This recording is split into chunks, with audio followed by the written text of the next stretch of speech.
नमस्कार and welcome back. Modi ji ने कल पार्लियामेंट के अंदर जो धोया यार राहुल गांधी को। वैसे राहुल गंदगी दिखा दी इसके पूरे परिवार की। और जैसे ही मोदी ने आईना दिखाना शुरू किया, बिलबिला उठे पूरे के पूरे कांग्रेसी इकोसिस्टम, इंक्लूडिंग इनका पिद्दी मीडिया भी। कुछ ऐसा बोला कि राहुल गंदगी जैसे धूर्त का भी पसीना निकाल दिया।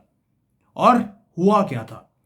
क्योंकि कुछ दिनों से सरेंडर मोदी, नरेंद्र मोदी ये लगे हुए थे पूरा पूरे पार्लियामेंट के अंदर। क्यों? पूरे दुनिया को एक मैसेज देना था, स्पेशली टू भारत, कि भाई भारत के लोगों को मोदी जी ने ऑपरेशन सिंदूर में सरेंडर कर दिया, ट्रेड डील थी यूएसए के साथ, सरेंडर कर दिया।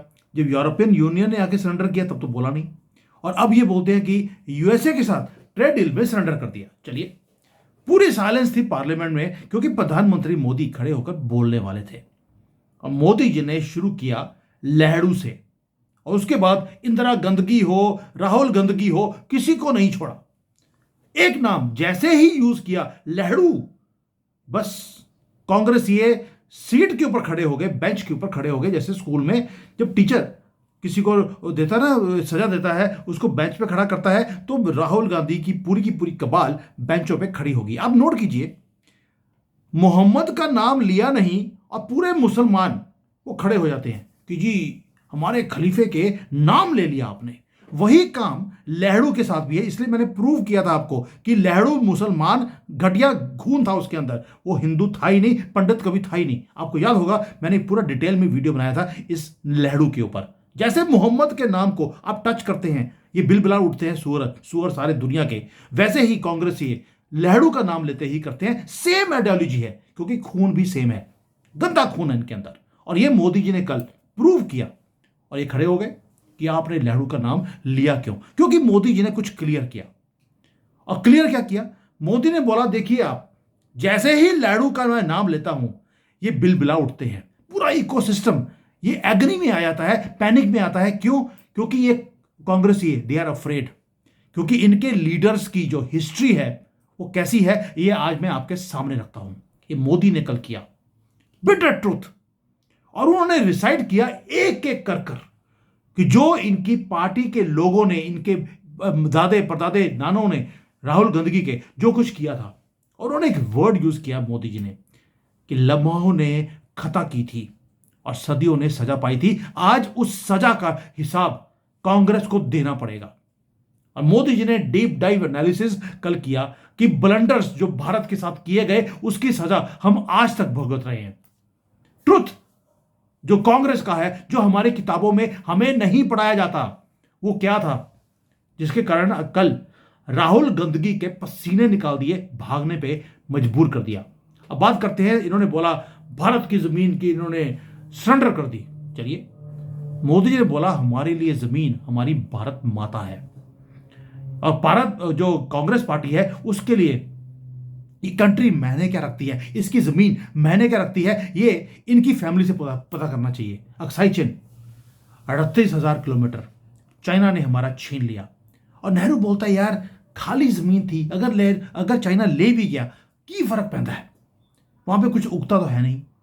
सोच के देखिए, ये प्रधानमंत्री ऑफ इंडिया था पहले वाला, उसका विजन क्या था कि जमीन अगर खाली है, बंजर है, अगर कोई ले गया हमारा दुश्मन कंट्री तो क्या फर्क पड़ गया? क्या आप के घर में अगर किसी कमरे में अगर लाइट नहीं जलती है तो क्या वो किसी और को, बाहर से कोई आदमी आएगा, आप कमरा उसको दे देंगे? लेकिन ये लोग वहीं पर नहीं रुके, ये कांग्रेसी है। मोदी जी ने बोला रन ऑफ कच्छ, ये वो एरिया है पाकिस्तान ने हमसे मांगा और कांग्रेस ने बोले दे दो, कोई दिक्कत नहीं है। 800 स्क्वायर किलोमीटर का एरिया था सिर्फ, हमने दे दिया। चार्ट बेट आपको एरिया याद होगा, हमने बिना फाइट किए, कुछ भी नहीं किया हमने, और हमने वो टेबल पे रखा और गिफ्ट कर दिया अपने दुश्मन कंट्री को। मोदी जी ने पार्लियामेंट में पूछा कि क्या ये विजन था आपका नेशनल सिक्योरिटी के नाम पर जो आप रोज हल्ला करते हैं? उसके बाद 1965 उसमें क्या हुआ, मोस्ट पेनफुल पार्ट उन्होंने याद दिलाया कांग्रेस के इस धूर्त, ये दुर्योधन ऑफ कांग्रेस राहुल गंदगी को, कि ऑलरेडी दुश्मन हार चुका है, लेकिन कांग्रेस ने उसके बाद भी नेगोशिएशन टेबल के ऊपर सब कुछ हार गए। हमने जो हाजी पीर पास था उसको जीत लिया था। हमारे हजारों हमारे जो जवान थे उन्होंने अपनी जान गंवाई थी उसके लिए। स्ट्रेटेजिक पॉइंट था, essential for Kashmir security. Congress ने क्या किया, टेबल पे बैठे और हाजी पीर को उन्होंने वापस कर दिया, रिटर्न इट, सिर्फ इसलिए कि पाकिस्तान को नुकसान हो जाएगा कल को जाकर, in the name of peace.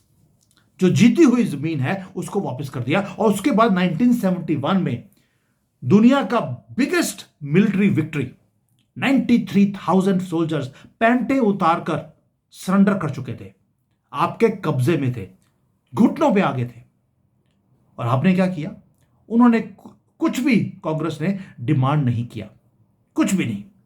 हमारे पास नेगोशिएशन पावर था, लेकिन अगर थोड़ा सा विजन होता, पाकिस्तान को हराने का, हरा चुके थे आप पीओके वापस ले सकते थे कि पीओके दे दीजिए, ये 93,000 जानवर आपको वापस कर देंगे।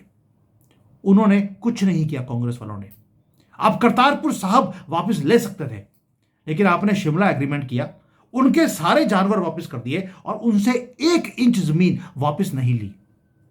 ये वो मोमेंट्स हैं जहां पर आपने मिस्टेक्स करी, उन लम्हों का उन्होंने याद दिलाया, और उसकी प्राइस आज भी देश और कश्मीर वो पे कर रहा है, जो कुछ गलतियां राहुल गंदगी की फैमिली ने करी।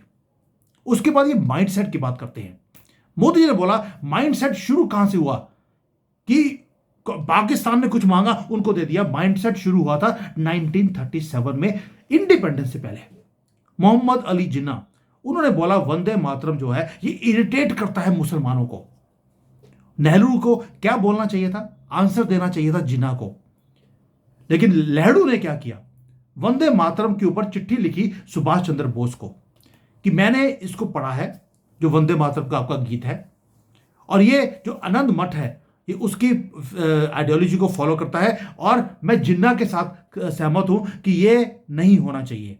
वंदे मातरम, सोच के देखिए, फ्यूचर ऑफ भारत का जो प्रधानमंत्री है उसने पहले ही सरेंडर कर दिया था। कांग्रेस ने कमेटी बनाई, मीटिंग हुई कोलकाता में, और वंदे मातरम को काट दिया गया। सिर्फ 2 स्टैंजास को अप्रूव किया गया, बाकी सारे सॉन्ग को काट दिया, सिर्फ इसलिए कि पाकिस्तानियत को अपीजमेंट करनी थी। और मोदी जी ने पहले क्लियर किया कि जो वंदे मातरम को पीसेस में काट सकते हैं अपीजमेंट के लिए, वो उसके बाद जो भारत की धरती है उसको भी इन्होंने पीसेस में काट दिया, और जब जब काटा इनको दर्द भी नहीं हुआ। ये वही माइंडसेट है जो वंदे मातरम से शुरू हुआ था और पार्टीशन पे जाकर खत्म हुआ। उसके बाद भी, पार्टीशन के बाद भी ये हटे नहीं कांग्रेसी। इसलिए कांग्रेस को प्यार पाकिस्तान भी करता है, बांग्लादेश भी करता है, आप देख लीजिए चाइना भी करता है। ये ऐसे दुर्योधन है ये। और ये जो लिस्ट है दोस्तों, ये यहीं पर खत्म नहीं होती। इंदिरा गंदगी का भी यही हाल था। आपको याद होगा श्रीलंका के पास हमारे आइलैंड्स, क्या नाम था, कचुथीवू आइलैंड्स, पार्ट ऑफ इंडिया था। हमारे तमिल के जो फिशरमैन है वहां जाकर फिशिंग करते थे, इंदिरा गंदगी ने श्रीलंका को गिफ्ट कर दिया। गिफ्ट, ये क्राइम था तमिल के भाई बहनों के लिए जो इंदिरा गंदगी ने किया। और आज जब वहां पर हमारे लोग वहां पे जो फिशिंग करने जाते हैं, श्रीलंका वाले पकड़ लेते हैं, वहां पर उनकी आर्मी खड़ी है, गोलियां चलाते हैं हमारे लोगों के ऊपर। कौन रिस्पॉन्सिबल था? उसके बाद मोदी ने बोला 1974 में, वो भी आप सोच लीजिए, ये जो इन्होंने काम किया इंदिरा गंदगी ने, कि वो आइलैंड दे दिया उनको। और उसके बाद सियाचिन, मोदी जी बोले ये तो देश का सौभाग्य है कि 2014 में गवर्नमेंट चेंज हो गई, वरना सोनिया गंदगी ने तो यहां तक कि सियाचिन को भी प्लान बना लिया था कि पाकिस्तान को वापस कर देते हैं। वहां पर हमारे जो फौजी खड़े हैं उनको खड़े करने की जरूरत नहीं है, दे दो पाकिस्तान को। आज पाकिस्तान के पास सियाचिन होता। यह है ट्रैक रिकॉर्ड, नेहरू से लेकर इंदिरा गंदगी और उसके बाद सोनिया गंदगी तक। यह पूरा ट्रैक रिकॉर्ड कल रखा है, मोदी जी ने आईना दिखाया है। इसलिए जब कांग्रेस वाले कल चिल्ला रहे थे, बिल बिला रहे थे, पसीने आ रहे थे उनके माथे पे, क्योंकि मोदी जी ने एक एक कर पार्लियामेंट में ऑन रिकॉर्ड डाल दिया परमानेंटली। वो सिर्फ नॉइस बनाते रहे कांग्रेसी है। क्यों? क्योंकि आईना दिखाया है। और जो आज पूछते हैं कांग्रेसी कि आपने पीओके क्यों नहीं लिया ऑपरेशन सिंदूर में, हम होते तो ले लेते। तो आज मोदी जी ने कल मोदी जी ने आईना दिखाया कि बेटा जब तुम्हारे पास था तब तो तुमने किया नहीं, क्योंकि तुम्हारे अंदर जो पाकिस्तान के लिए प्यार है वो उमड़ उमड़ कर बाहर निकल रहा था। और 1971 का वॉर दोस्तों इंदिरा गांधी ने नहीं जीता था, वो मानेक शॉ ने जीता था। इंदिरा गांधी ने बोला था कि तुम बांग्लादेश नहीं बनाओगे, वापस आ जाओ, हम यूनाइटेड नेशंस के कन्वेंशन के अंदर हम ये अलग कंट्री नहीं बनाएंगे। मानेक शॉ ने बिना बताए वो बांग्लादेश बना दिया था, सरेंडर कराने के लिए मजबूर किया था। आधे घंटे का टाइम दिया था सिर्फ पाकिस्तान के वो क्या नाम था उसका, नियाजी को, ये आधे घंटे का टाइम है, वरना उसके बाद तुम्हारे सारे आर्मी के लोगों को मार देंगे। हमारे सिर्फ 500 लोग थे बांग्लादेश के अंदर, उनके 93,000। 500 भारत की फौज के सामने उन्होंने सरेंडर किया पेंटिंग उतार कर। इंदिरा गांधी को जब पता लगा उसके बाद उसने मानेक शॉ की पेंशन तक बंद कर दी और उसको बहुत ज्यादा उसने गुस्सा किया था कि तुमने ये बांग्लादेश बनाया कैसे, उसके पाकिस्तान को नुकसान हो गया था। तो इसलिए मैं आज क्वेश्चन पूछता हूं आपसे, जब जब आपके पास अपॉर्चुनिटी थी, इनके पास पावर थी, विजन नहीं था।